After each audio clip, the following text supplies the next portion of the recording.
I'm a 29-year-old woman, and my relationship with my mom 55F has always been a mess. She's the kind of person who can't let a problem go without finding someone to blame, and that someone is almost always me. It doesn't matter what the issue is, whether it's something minor like the wrong brand of cereal in the cupboard or something major like a family fight, she always finds a way to turn it back on me. My younger brother, though, he's 25 and basically a saint in her eyes. He's the golden child, the one who can do no wrong. For as long as I can remember, my mom has acted like I'm some kind of curse on the family. When my parents divorced, I was just 12 years old, and even then, she managed to pin it on me. She'd tell anyone who would listen that my difficult attitude made things harder for everyone, conveniently ignoring the screaming matches between her and my dad or the fact that I was just a kid, trying to figure out why my home was falling apart. Things didn't get better as I got older. If anything, they got worse. By the time I was a teenager, my mom had perfected the art of scapegoating. If she forgot to pay a bill and got hit with a late fee, it was because I distracted her. If my brother's grades slipped, it was because I didn't set a good example. If the dog ran away, it was my fault for leaving the gate open, even if I wasn't the one who let the dog out that day. I learned early on that arguing was pointless. She never admitted she was wrong,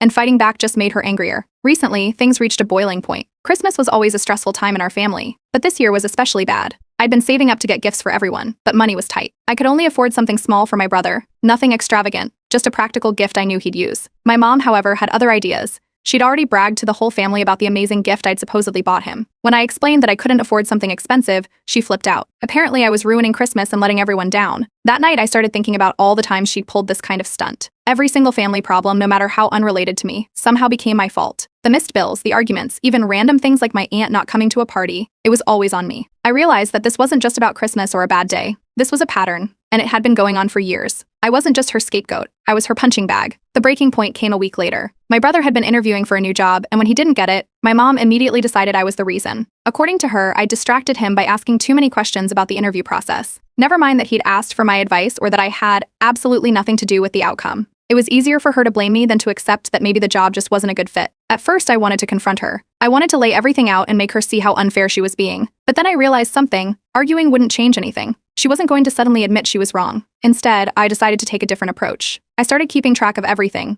Every time she blamed me for something I didn't do. Every time she twisted the truth to make herself look better. Every time she deflected her mistakes onto someone else. It wasn't just for me, either. My brother had grown up hearing the same narrative, that I was the problem and he was the golden child. I don't think he's a bad person, but he spent his whole life being sheltered from the consequences of our mom's behavior. He genuinely believes she's always right because he's never had to question her. If I wanted to break this cycle, I'd need more than just my word against hers. As I started gathering evidence, I noticed a pattern. My mom's behavior wasn't just random, it was strategic. She'd deflect blame whenever she felt cornered, twisting the situation until someone else, usually me, looked like the villain.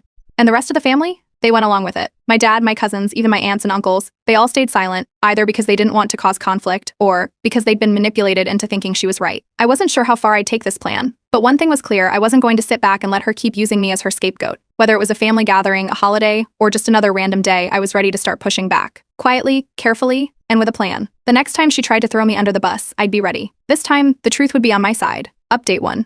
The dinner party was at my aunt's house. It was supposed to be a casual family get-together, but anyone who knew our family knew that casual and family didn't mix well when my mom was involved. The moment I walked through the door, I could feel the tension in the air. My mom was in full host mode, even though it wasn't her house, bustling around and loudly making sure everyone noticed how much effort she'd put into helping with the event. My brother was already there, sitting on the couch and scrolling through his phone, looking unbothered as usual.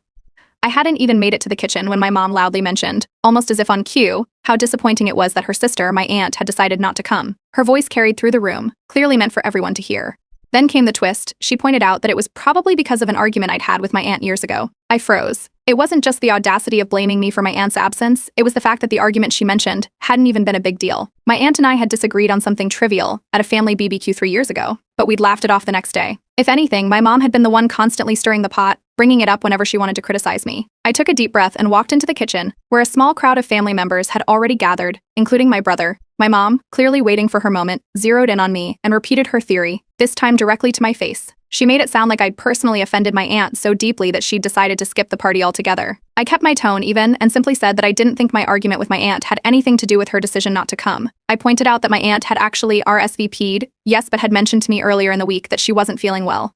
It wasn't unusual for her to skip events when she was under the weather, something everyone in the family knew. My mom didn't miss a beat. She pivoted, claiming that even if my aunt hadn't explicitly said it was my fault, my negative energy was probably a contributing factor. My brother, of course, chimed in to back her up, shaking his head like I was the worst person alive for ruining the vibe of a party I hadn't even been at yet. That's when I decided to stop being defensive and let her words work against her. I calmly asked if anyone else had spoken to my aunt recently. My mom faltered, glancing at my brother, who looked equally confused. My cousin, who had been quietly sipping her drink in the corner, suddenly spoke up. She said she'd talked to my aunt just a couple of days ago and confirmed that it was health-related, not drama-related. The room went silent for a moment. Instead of apologizing or even acknowledging that she might have been wrong, my mom immediately shifted gears. She blamed another cousin, suggesting that their recent disagreement over family finances might have been the real reason my aunt didn't show up. It was such an obvious deflection that even my brother looked uncomfortable. The conversation moved on, but I wasn't done yet. I discreetly started recording bits of the interaction on my phone. My mom's pattern was becoming clearer to everyone in the room, not just me. Over the next hour, she continued to throw around blame, finding ways to subtly, or not so subtly, shift every little hiccup of the evening onto someone else. The food wasn't served on time. Apparently, I hadn't helped enough in the kitchen. One of the kids spilled a drink on the carpet. She made a point to mention how my clumsiness must run in the family. By the time we sat down to eat, my cousins were whispering to me about how exhausting her behavior was. One of them even rolled their eyes when my mom launched into a dramatic retelling of another incident where I had supposedly offended someone years ago. But her version of the story didn't line up with what actually happened. I calmly asked her for details like where and when it supposedly occurred. She stumbled over her words, clearly flustered, before finally snapping that I was being argumentative. The rest of the meal was awkward, with people exchanging glances but no one willing to outright call her out. After dinner, I decided it was time to leave. My mom looked visibly annoyed as I said my goodbyes, but I didn't give her a chance to create another scene. Later that night, my cousins messaged me, sharing stories of their own experiences with her manipulation. They told me they were tired of her behavior and were glad someone was finally standing up to her, even if it was subtle. It was the first time I realized I wasn't alone in this. The pieces were starting to fall into place, and I knew it was only a matter of time before her web of lies began to unravel completely. Update 2. It all started when I was helping my dad clear out some old paperwork. He'd recently moved into a smaller place and was finally sorting through years' worth of documents. I'd offered to lend a hand, partly to spend time with him and partly to take a break from the drama my mom seemed determined to stir up. We were working through a box of random files, old tax returns, receipts, and insurance papers, when I came across a folder labeled Education Fund. I opened it, curious, and quickly realized what I was looking at. These were records of a fund my parents had set up years ago to cover my brother's college expenses. My dad, ever organized, had meticulously documented every contribution, withdrawal, and expense. Something didn't add up. The withdrawals listed didn't match what my dad had described when the fund was first set up. He'd always told us it was a joint account that both he and my mom contributed to equally. But from what I could see, nearly all the deposits came from him, and the withdrawals were suspiciously high, way more than what my brother's tuition and fees should have cost. I asked my dad if he knew about the discrepancies. At first, he seemed confused. He said my mom had been handling most of the payments, and he trusted her to manage it responsibly. But the numbers didn't lie. I pointed out a few particularly large withdrawals that didn't align with any of my brother's school expenses. My dad looked uneasy and said he'd need some time to think about it. A few days later, I decided to dig deeper. I asked my brother about his college costs, framing it as curiosity about how he managed his budget back then. He rattled off some rough figures, and they were nowhere near the amounts listed in the fund's withdrawals. That's when I knew something was seriously wrong. Armed with the records, I approached my dad again. This time, he couldn't ignore what was in front of him. The two of us went through every transaction line by line, and it became clear that my mom had been using the fund for things completely unrelated to my brother's education, personal shopping sprees, vacations, and even a down payment on a car. My dad was visibly upset but still hesitant to confront her. He said he didn't want to cause a fight without being absolutely sure. That night, my mom came over for dinner. I stayed quiet at first, letting my dad lead the conversation. He casually brought up the education fund, asking her if she remembered how they'd handled the expenses. Her tone shifted immediately. She got defensive, claiming that the withdrawals had all been necessary and that any discrepancies were likely due to unexpected costs my brother had during school. When my dad pressed further, mentioning the records we'd found, she turned on me. She accused me of stirring up trouble and even suggested that I'd somehow tampered with the documents to make her look bad. It was so over the top that I couldn't help but laugh. I calmly pulled out the folder and handed it to her, pointing out the dates and amounts. Her face went pale for a moment before she doubled down, claiming the records were incomplete and didn't tell the whole story. My brother walked in just as the argument was heating up. He looked confused, so I explained what was happening and showed him the documents. At first, he tried to defend her, saying there must have been a reason for the withdrawals. But as we went through the records together, even he couldn't deny that something was off. For the first time, I saw doubt creep into his expression. He admitted he'd never really questioned where the money came from or how it was spent because my mom had always assured him everything was under control. The next day, my dad decided to call a family meeting. He wanted everyone to have a chance to address the situation openly. My mom arrived looking smug, clearly expecting to take control of the narrative. But this time, she wasn't prepared for what came next. My dad laid out the evidence in front of everyone, going through the records methodically. My brother backed him up, recounting our conversation and confirming that the expenses didn't match his actual college costs. At first, my mom tried to dismiss the whole thing, claiming it was an attack on her character. When that didn't work, she accused me of turning the family against her.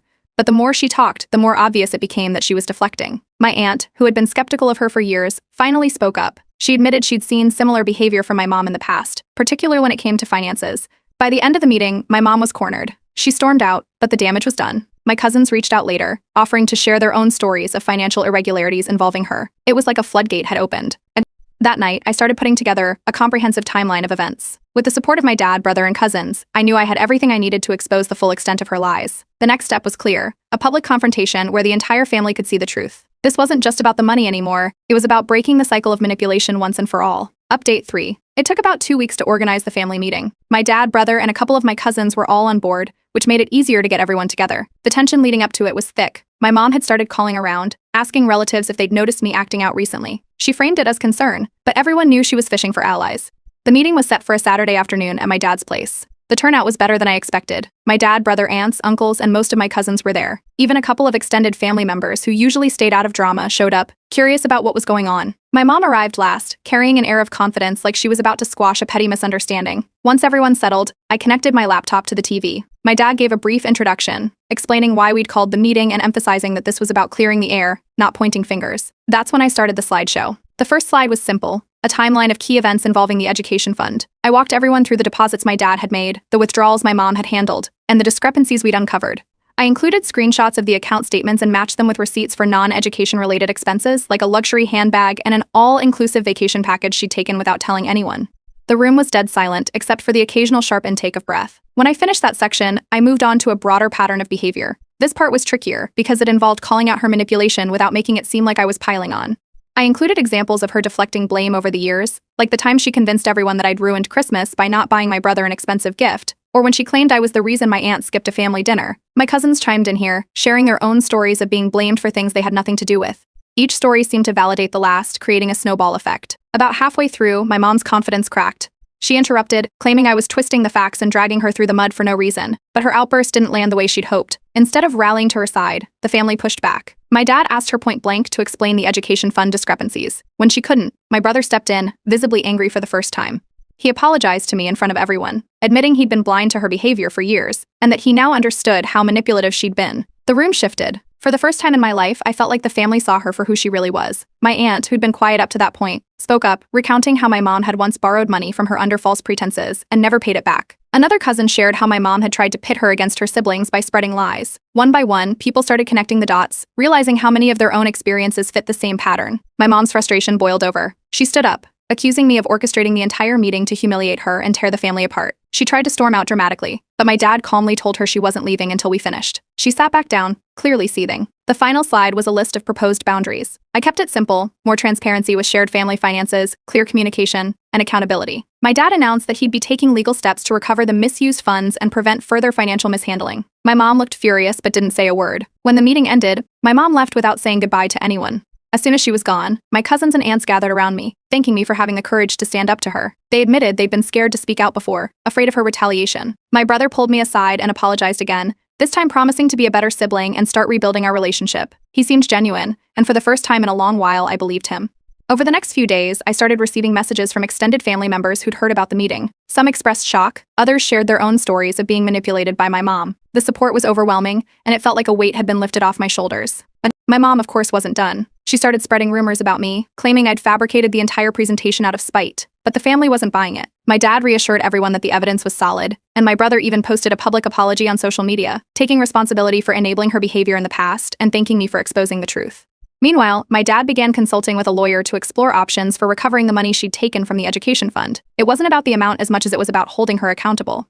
The family also agreed to new norms, more open communication, and less tolerance for toxic behavior. While my mom was more isolated than ever, the rest of us felt closer. Family gatherings became more relaxed without her constant presence, and my brother and I started spending more time together. It wasn't a perfect resolution, but it was a start. And for the first time in years, I felt like I wasn't fighting this battle alone. Update 4? It didn't take long for my mom to retaliate after the family meeting. Within a week, she started reaching out to mutual friends and extended family, spinning the narrative that I'd orchestrated the whole thing out of jealousy and spite. She painted herself as the victim of an elaborate smear campaign, claiming I'd fabricated evidence and manipulated everyone against her. At first, a few relatives bought into her story. I started noticing the change in tone from some of them during conversations. One aunt, who had seemed supportive at the meeting, suddenly became cold and distant. Another cousin messaged me, asking why I was so determined to destroy the family. It was frustrating, but I didn't let it rattle me. Instead, I sent a short, factual message to the extended family group chat, offering to share the evidence I'd presented at the meeting with anyone who had questions. I attached a few key documents to back up my point, leaving no room for doubt.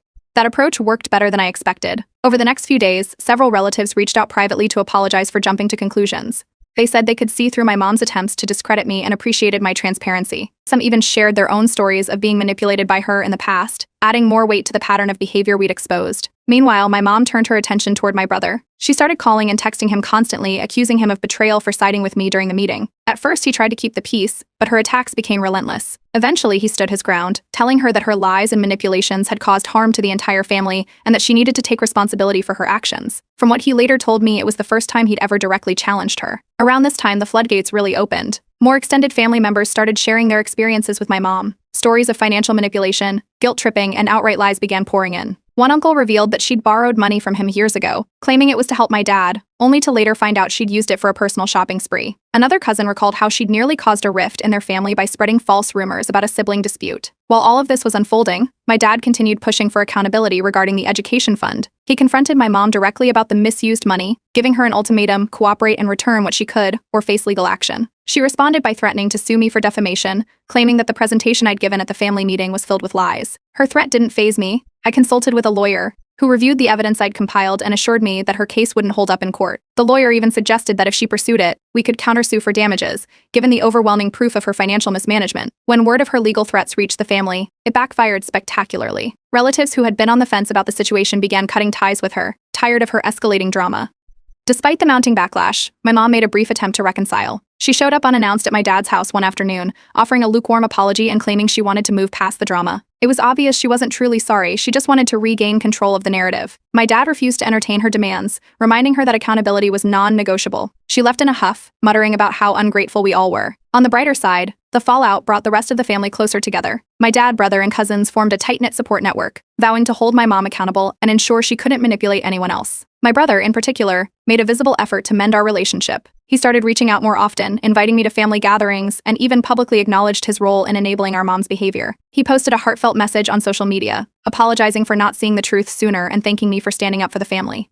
The ripple effect of the meeting and its aftermath was undeniable. Several relatives chose to cut contact with my mom entirely, unwilling to tolerate her toxic behavior any longer. Others, while not completely cutting ties, set firm boundaries to protect themselves from her manipulation. For the first time in years, family events felt lighter and more peaceful without the constant tension she brought to the table. Meanwhile, I kept responding to any lingering rumors with calm, factual rebuttals. My approach seemed to disarm her attempts to spread misinformation, further isolating her within the family. Slowly but surely, the truth was winning out, and her influence was fading. Although my mom continued to make occasional attempts to stir up drama, they grew less frequent and less effective as time went on. The rest of us were finally free to rebuild our relationships without the shadow of her manipulation hanging over us. It wasn't a perfect resolution, but it was a start. And for the first time, I felt confident that the truth would continue to stand on its own, no matter how hard she tried to distort it. Update 5. After the dust settled, the changes in the family dynamic were impossible to ignore. My mom's isolation deepened quickly. With most of the family keeping their distance, her influence waned significantly. Relatives who used to hang on to her every word were now cautious, aware that siding with her often came at a price. She spent the following weeks reaching out to anyone who would listen, trying to rewrite the story in her favor. But with the truth already out, fewer people believed her. As word about the family meeting spread, the small community where we lived began to piece things together. My mom had built a reputation as a social butterfly, but her knack for stirring up drama wasn't new. Now that her behavior was exposed, neighbors and acquaintances started pulling back, choosing to steer clear of her. Some even reached out to me or my dad, expressing regret for ever believing her stories in the first place. It became clear that her web of manipulation extended far beyond the family. Meanwhile, my dad took decisive action to address the financial mess she'd created. With help from a lawyer, he finalized an agreement with her, recovering a portion of the funds she'd misused from the education account. It wasn't a full recovery, she had already spent much of it, but it was enough to make a difference. More importantly, the agreement ensured she couldn't touch any remaining joint accounts or assets. For the first time in years, my dad felt like he had control over his finances again.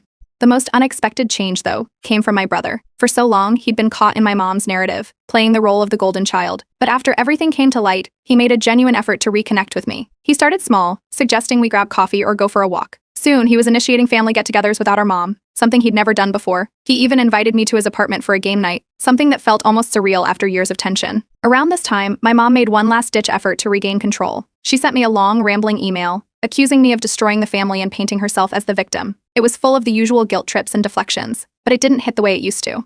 I didn't respond. Instead, I reinforced the boundaries I'd set after the family meeting: minimal contact unless she took full accountability for her actions. Predictably, she didn't. As my mom's influence faded, the rest of the family began to heal. Extended relatives who had been distant started showing up more often. Without her constant interference, communication improved, and old rifts began to mend. My cousins, inspired by the meeting, took a stand as well. They confronted her about past incidents where she had manipulated or lied to them. Each confrontation further chipped away at her power, leaving her with fewer allies. My relationship with my brother continued to grow stronger. We started opening up about our shared experiences growing up under our mom's influence. It was strange realizing how much we had in common despite being cast in such different roles. He apologized again, not just for siding with her, but for not questioning her sooner. We began supporting each other in ways we never had before, and for the first time, I felt like I had a real sibling bond. Outside of family, I threw myself into my career. With the weight of my mom's manipulation off my shoulders, I found new energy and focus. I took on bigger projects, networked more aggressively, and even landed a promotion. The confidence I gained from standing up to her spilled into other areas of my life, and it felt incredible to channel that into something productive. The community also rallied around me in unexpected ways. Friends who had once been skeptical of my side of the story reached out to apologize, admitting they'd been fooled by my mom's charm. Even people who barely knew us acknowledged her toxic behavior, sharing their own encounters with her manipulations. It was validating to know that the truth was finally undeniable. Despite her dwindling support, my mom still tried to regain control. She showed up uninvited to a family birthday party, but my dad turned her away, calmly explaining that she wasn't welcome unless she agreed to respect the boundaries we'd set. It was a firm stance that reinforced the new dynamic we were building as a family. Without her, family events became something they hadn't been in years: peaceful. Birthdays, holidays, and reunions were free of drama. People laughed more, stayed longer, and genuinely enjoyed each other's company. It was like a cloud had lifted, and everyone could finally breathe. Looking back, I know the confrontation was necessary. It wasn't easy, and there were moments when I wondered if it was worth the effort. But seeing the family rebuild itself, seeing my dad reclaim his independence, and watching my brother grow into a more self-aware person made it clear that it was the right thing to do. For the first time in a long time, I felt free. Free from the constant blame, the manipulation, and the toxic cycle my mom had created. The family was stronger, more united, and finally able to move forward. And as for me, I was hopeful for the future, ready to start a new chapter surrounded by people who truly cared.